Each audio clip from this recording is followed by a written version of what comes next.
Basketball 2012. This is Hodge here.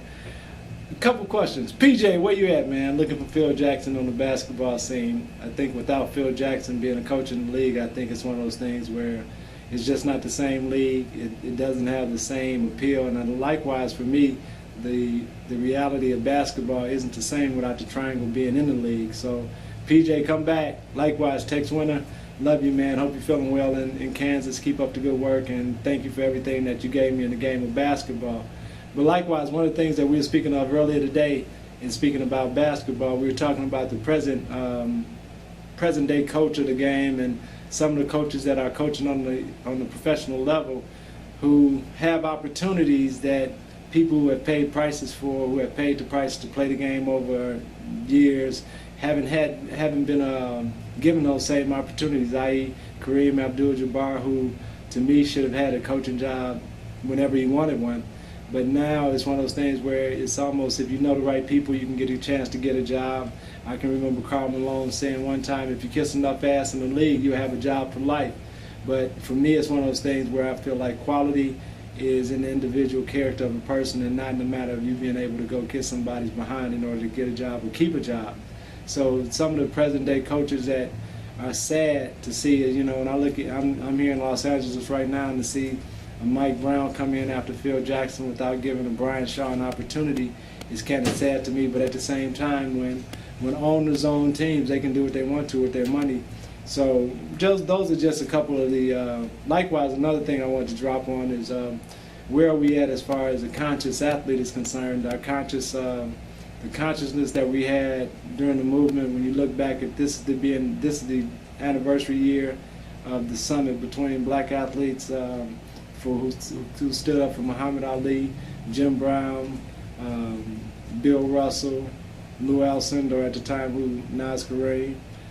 They stood together and did an economic boycott as well as the economic blueprint for the black community. And I think that's something that's lacking in today in both our athlete and in our community-oriented consciousness. So I think it's something that we have to revive, and part of me coming on and trying to get these tapes going and videos going are an example of us having to do something in this most dire time, because when we look at unemployment among black men, I can't expect anybody to do something about it if I don't. So that's what this is about, trying to create some jobs through visual media as well as audio media, trying to create some jobs as far as on the basketball court and the spin-offs around that, coaching, refereeing, videotaping. So it's a matter of us putting our collective heads together to make sure that we render unemployment, obesity, working with a company called Visalis and trying to help people maintain their healthiness.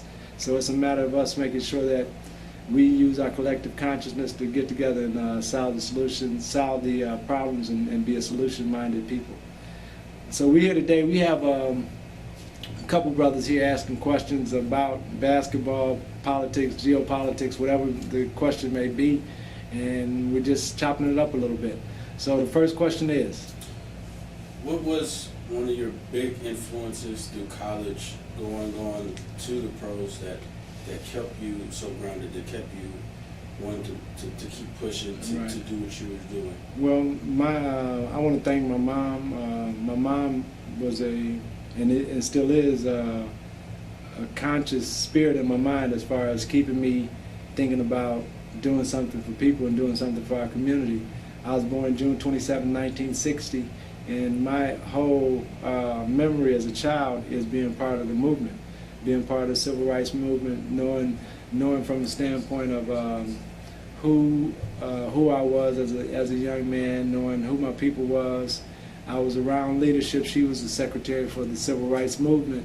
So it was one of those things where as a 7, 8-year-old, I was in meetings with the president of the union, of the organization. So I got a chance to see live leadership, where I think now we speak so much of leadership that has passed and gone on to the other side that people haven't really seen live leadership. What was one of the big challenges that society faced during your time of your career that was going on around you, and things that you see? Well, for me, I think one of the biggest things that our challenges, especially from 1982 to 1992, during the time I was in the league, was just the whole mindset of instant gratification among young people, in as far as material possessions were concerned, and that as athletes we can model that image. And as far as soon as we got things, we got our Bentley, we got our houses, and we got cribs and all of that. So, and the instant gratification part has to have a balance to it. And for me, it was one of those things to try to see how I could stay in balance. And I've never been money oriented or thing oriented. It's always been having good times with my friends, my family, and wishing that every success that I had, that some of my homeboys, some of my family, some of my friends could experience it at that moment that it was happening. Like when we won in LA, I wish all my family and friends could have been there to experience that. So it's things like that that drive you and keep you motivated from the standpoint that you see coming into the league, the greed that's involved, that the willingness to get over on people from an agency, and so you have to see that and can't get enamored in it. And I think that's one of the things with balance is concerned, that for me, I had great teaching at Long Beach State as far as the Black Studies program was concerned. So I had balance in high school, and in college it's just kept me focused. Being a two-time champion, how was the experience going to the White House? Well, for me, it was an experience that, from the time I was probably 8 years old and saw what John Carlos and Tommy Smith did during the Olympics, as far as the boycott of the Olympics with the Black Power salute. For me, being a conscious athlete was what it had to be about. So when we got a chance to win the championship, I was anxious to go to the White House and have an audience with the president, not knowing what I was going to say or do at the time, because we won in June. And at the time, I was thinking we were going to go right after we got back from Los Angeles. We won in Los Angeles. So while we were here in LA, we were here like 5 or 6 days. I met a sister by the name of Aniba, who actually made me my garment. And she made the garment in 5 days for me, thinking that we were going to go to the White House right away. But in fact, we didn't go until October. So we went October 1st, 1991.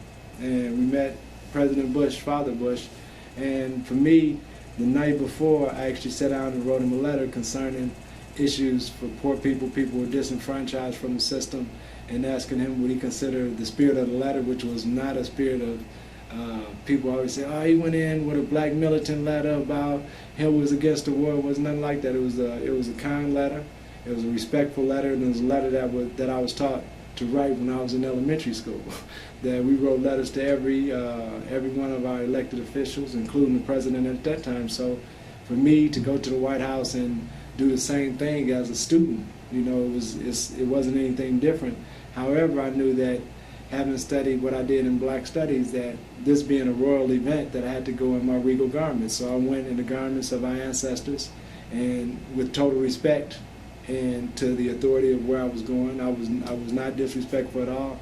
And in fact, his son, who later became president, gave me great kudos about what I had on and where the garment came from, and the like, that it wasn't, from their standpoint, it wasn't a knock at all. It was in fact culturally correct to do so, and they honored me for that. And I tell people that the president and his son were cool to me, which is funny that, people look at it and be like, oh man, Bush blackballed you. Well, if he had something to do with it, that might have been behind the scene. But when I went to his home, he treated me as a guest and treated me kindly. So I can't complain about that. But the ramifications of what happened after it, and as far as the lost salary that was concerning, I think those type of issues could have affected young people, where we wouldn't see some of the violence going on in Chicago had I been able to give $10 million to the cause.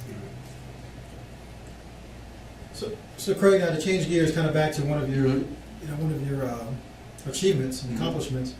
What does it take to win three-point titles in a row? Because we noticed nobody's done that, since you. So what is?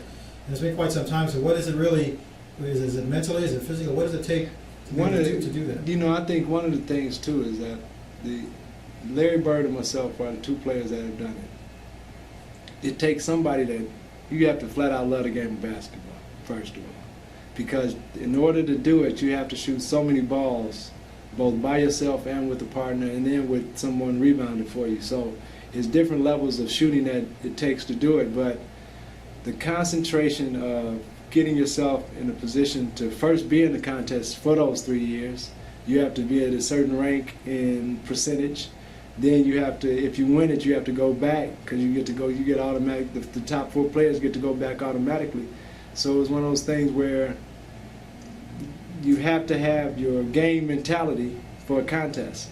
And I see so many guys who go into it as a contest and they're not getting their mind ramped up to game situation. Like for me, I had one of the brothers, and I tell people I won the contest, but me and Cliff Levingston won the contest. Because Cliff Levingston was my boy and my teammate who was on the sideline keeping me in game mode, because that's how we were as teammates, that we would go out before the game, stretch together, get each other geeked up to play together, and he was doing that same thing for me at All-Star Weekend where we were sitting on the sideline, and it actually felt like to me that I was getting ready to go in the game, where everybody else I knew was looking at it like, I got to go out there and shoot these balls and see how many I can make, where my mindset was to go out and not miss. Because I feel like even if I only shot 17 balls, but if I made all 17, that's going to be in the running. Now, get to the finals, I need to make all 25. So Cliff would keep me in the mindset of Hodge. How many you going to make? And I'm saying all of them. How many you going to make? All of them, man. Dude, I done told you I'm making them all.